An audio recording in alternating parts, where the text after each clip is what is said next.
So guys, इस video में हम बात करने वाले हैं निफ्टी की वीकली एनालिसिस के बारे में और साथ ही साथ मंडे को इंट्राडे में हमें क्या लेवल्स देखने को मिल सकते हैं। बट सबसे पहले आप सभी को सारे हैप्पी फेस्टिवल्स जो भी चल रहे हैं, दिवाली, भैया दूज, आप काफ़ी अच्छे से एंजॉय कर रहे होंगे।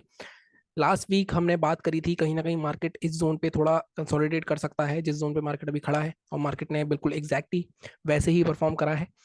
कल मोरो ट्रेडिंग था। मोरो ट्रेडिंग वाली कैंडल, जैसा मैं आपको हमेशा बताता हूँ कि हमेशा वहां पे गैप अप होने की ही संभावना रहती है मोरो ट्रेडिंग पे।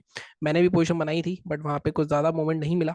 लेकिन इंट्राडे में हमने 1,000 रुपए के आसपास पैसे कमाए थे, उसका मैंने यहाँ पे लाइव ट्रेड भी डाला था, तो वो आप देख सकते हैं। मार्केट अभी एक बहुत ही इंटरेस्टिंग स्टेज पे खड़ा है। यहाँ से मार्केट आगे बढ़ेगा या मार्केट में और ज्यादा क्रैश जैसा लोग बोल रहे हैं वैसा आ सकता है, उसके बारे में बात करते हैं। देखो, लास्ट टू लास्ट वीक मैंने आपको एक पैटर्न दिखाया था। वो पैटर्न क्या था? वो पैटर्न ये था कि यहाँ पे अगर आप देखेंगे तो हम एक हेड एंड शोल्डर पैटर्न बन रहा है डेली चार्ट पे, जिसकी नेकलाइन ये थी और हमने टारगेट एक्सपेक्ट करे थे कि एटलीस्ट 24,000 तक जा सकता है। मतलब टारगेट इसके 23,500 आ रहे थे, बट हमने जो टारगेट दिया था क्योंकि ये बीच में हर्डल था तो हमने 23-24 हजार तक के टारगेट दिए थे। तो अभी भी मैंने आपको लास्ट वीक भी बताया था कि 500 पॉइंट के आसपास का सेलिंग का टारगेट अभी भी पेंडिंग है। लेकिन उसके लिए हमें एक लेवल देखना था, कि लेवल होना चाहिए। तो मैंने आपको लेवल, अगर आपको याद हो तो लास्ट वीक जो बताया था वही लेवल हमारा इस वीक भी रहने वाला है। 23,850 के आसपास का मैंने आपको लेवल बताया था। देखो, ये जोन जो है ना, ये जोन अगर देखो जहां पे मार्केट अभी कंसोलिडेट कर रहा है, यहाँ पे इस जोन पे मार्केट पहले भी कंसोलिडेट कर चुका है बहुत बार। अब ये बहुत बार टेस्ट हो चुका है जोन। तो हर बार ये उम्मीद करना कि मार्केट यहाँ पे आएगा और यहाँ से रैली आ जाएगी, ये थोड़ा सा अनरियलिस्टिक है। और यूएस में इलेक्शंस भी हैं, तो कहीं ना कहीं वहाँ पे पूरे चांसेस हैं गवर्नमेंट चेंज होने के। और गवर्नमेंट चेंज होती है वहाँ पे तो मार्केट में और सेलिंग आएगी। कहीं ना कहीं हमेशा यही होता है, अगर कोई सरकार बदलती है तो वहाँ पे मार्केट नीचे ही गिरता है। तो वो भी चांसेस है। तो मैं अभी भी देख रहा हूँ मार्केट 23,550 तक आराम से आ सकता है, 23,550, 5,600। अगर हमें सेलिंग की पोजीशन बनानी है तो हम कहाँ तक बना सकते हैं? देखो, यहाँ पे 24,090 का लेवल मार्क करा हुआ है मैंने। अब मैं इसको थोड़ा सा नीचे लेके जाऊंगा, 24,000 के नीचे, या फिर आप कह सकते हो 23,900। 23,900 इस कैंडल का लो क्या है? इस कैंडल का लो है 23,900। ठीक है, 23,900 के नीचे अगर मार्केट 30 मिनट कैंडल क्लोज करता है तब जाके हम पोजीशन बना सकते हैं। आराम से हम टारगेट के लिए जा सकते हैं अपने 23,500 तक के।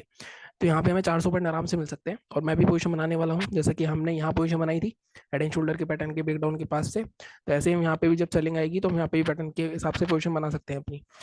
बाइंग अगर करनी है तो बाइंग के लिए मैंने आपको लास्ट वीक भी बताया था कि कहीं ना कहीं हम बाइंग के लिए थोड़ा होल्ड करेंगे, क्योंकि बाइंग का पैटर्न अभी इतना अच्छा नहीं दिख रहा है। लेकिन इस बार अगर बाइंग होती है तो कहाँ हो सकती है? क्योंकि देखो, मार्केट में क्या हो रहा है, मार्केट में अगर मैं अभी ट्रेंड की बात करूं तो यहाँ पे अगर आप देखोगे, हाई बना, लोअर हाई लोअर लो, यानी कि डाउन ट्रेंड में है। डाउन ट्रेंड में जब भी मार्केट होता है उसके केस में हम जो सेकंड टच होता है वहां से एक ट्रेंड लाइन बनाते हैं, तो इसके ब्रेकडाउन पे शॉर्ट पोजीशन बनती है। बट बाइंग करनी है अगर, यहाँ पे अगर मैं ध्यान से देखूं तो एक इस तरह का डब्लू पैटर्न भी बन रहा है। और बाइंग में ये जो लेवल है हमारा 24,500 का, इस जोन के को मार्केट ने कहीं ना कहीं 5 या 6 बार टेस्ट कर चुका है। तो अगर ये जोन निकलेगा मार्केट का, अब बाइंग में आपको ज्यादा टारगेट नहीं मिलेंगे, बाइंग में आपको 200-250 पॉइंट का टारगेट मिलेगा। तो बाइंग के लिए आपका लेवल रहेगा 24,493, तो नहीं रखेंगे, 24,565 के आसपास का रखेंगे। इस केस में टारगेट आपको ज्यादा नहीं मिलेगा, ये ईएमए तक का टारगेट मिल सकता है, जो कि 24,850 होता है। मतलब ऑलमोस्ट 300 पॉइंट के आसपास मिल सकता है हमें। और ये अगर आप देखो तो इस जो हेड एंड शोल्डर था, इसका रिटेस्ट लेवल भी है। तो यहाँ तक मार्केट आ सकता है बाइंग में। अगर बाइंग की पोजीशन बनानी है, सेलिंग में बनानी है, तो सेलिंग में जब तक 23,900 के नीचे नहीं जाएगा तब तक सेलिंग की पोजीशन नहीं बनाएंगे।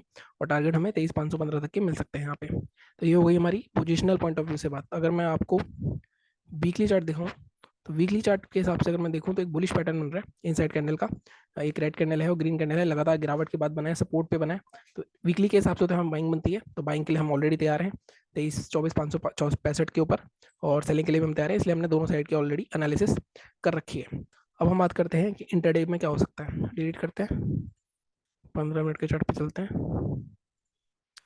इंट्राडे में मार्केट में बहुत ही सिंपल सी एनालिसिस होगी। मार्केट एक रेंज में फंसा हुआ है इंट्राडे में। अब वो रेंज थोड़ी सी बड़ी है। वो रेंज कौन सी है? वो रेंज है, अगर आप देखोगे, ये वाली रेंज है। ठीक है, इस रेंज में अगर आप देखो तो क्या हो रहा है, मार्केट बार बार ऊपर नीचे ये रेसिस्टेंस बना रहा है और यहाँ पे आ रहा है बार बार। ठीक है, तो अगर बाइंग करनी है तो सीधा सा कॉन्सेप्ट है। बाइंग के लेवल आई थिंक हमने पहले भी डिस्कस करे थे, तो 24,555 के से पहले बाय नहीं करेंगे, 24,560 के लेवल के पहले बाय नहीं करेंगे। टारगेट उस केस में हमें मिल सकते हैं आराम से 680 तक के टारगेट मिल सकते हैं। फर्स्ट टारगेट जो आप रखोगे वो रखोगे 610 के आसपास का, 602 या 610।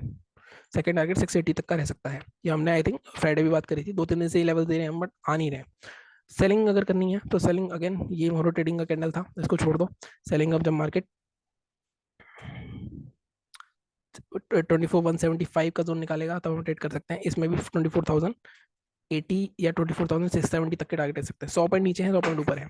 तो यहाँ पे भी अगर आपको ट्रेड लेना है, फर्स्ट टारगेट आपका होगा 24,124 और सेकंड टारगेट होगा 24,071। तो ये हमारे टारगेट्स रहेंगे बाइंग के और सेलिंग के। अब इस बीच में आपको बैठना ही पड़ेगा, इसमें कुछ कर नहीं सकते। बाकी और भी वीडियोस मैंने डाले हुए हैं तो आप देख सकते हैं। बाकी चैनल को इसी तरह सपोर्ट करो, सब्सक्राइब करो। Thank you so much.